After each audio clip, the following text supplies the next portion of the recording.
I have called you friends because I have told you everything I have heard from my Father.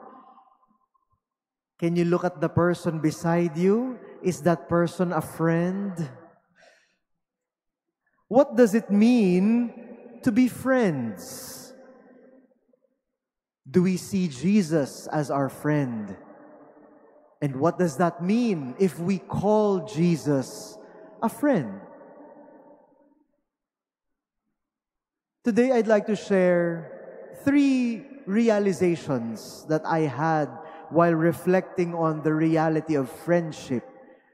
First of all, friendship is a choice. It's not like a family whom you are bound to. Wala kang choice. Siya na talaga. Pero kung kaibigan mo yan, pinili mo siya bilang kaibigan. Pwede kang pumili ng kaibigan. And that in many ways is what love looks like. Love is love if it is freely given. So when Jesus calls us His friends, ibig sabihin, pinili niya tayo. Kahit marami tayong pinagdaanan, marami tayong kamalian, marami tayong kapalpakan, patuloy tayong pinipili ni Jesus bilang kaibigan. Choice. The second is that friendship allows you to chill. Sinasabi ng mga kabataan ngayon, kapag stress na tayo, chill. Anong ibig sabihin? Kapag ikaw ay kapiling ng kaibigan mo, you are yourself. You are the best version of yourself. You are vulnerable before your friends. You can share your joys, your love, your triumphs, and at the same time, pwede ka rin maging totoo sa kaibigan mo. Sabihin mo sa kanya yung masakit. Sabihin mo sa kanya yung galit mo.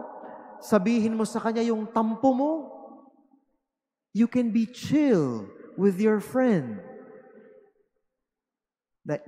Nakakainis po minsan kapag dumarating ako, tapos may mga magulang, sasabihin ng mga magulang sa mga bata, "Oh, ayan na si Father.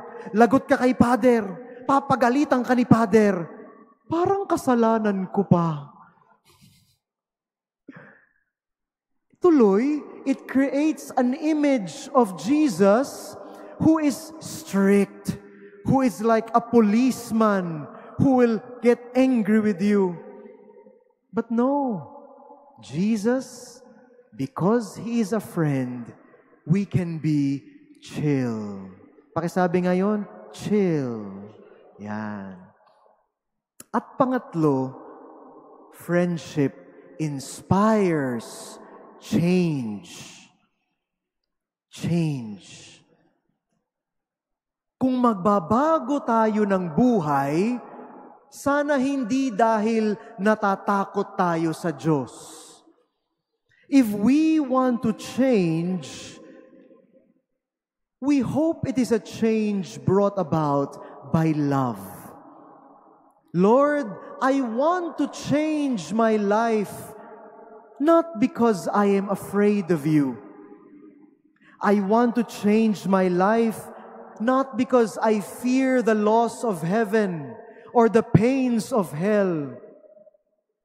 I want to change my life simply because you love me and I love you. That's it. Friendship is a choice. Friendship allows us to chill.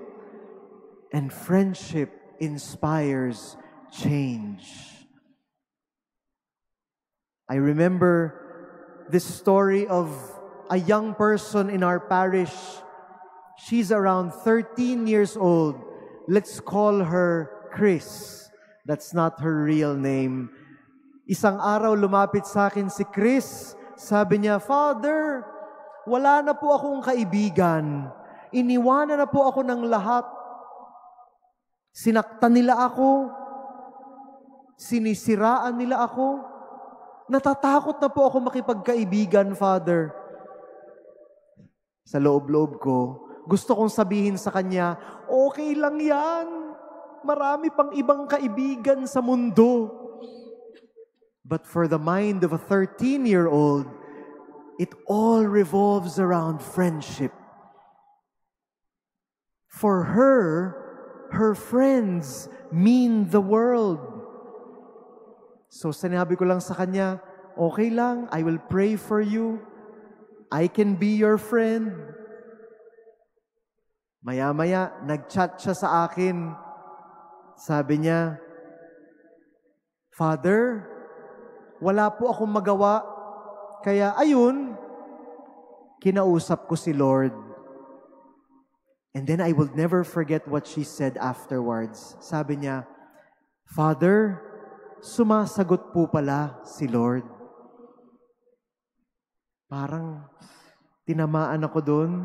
And then she told me about how she talked to Jesus and how she was not anymore anxious as before.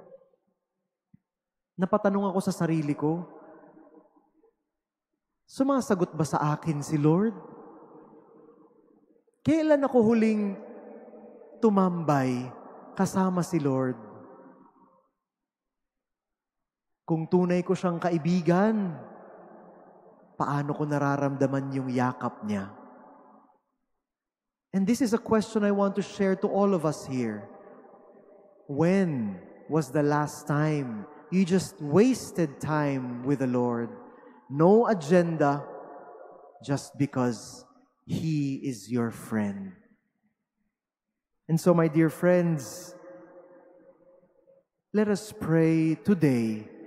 Lord, thank you for the gift of friendship. Thank you for calling us and choosing us to become your friends. We ask you, Lord, sana maging chill kami at tunay kaming mag-change, magbago dahil mahal ka namin at mahal mo kami. Amen.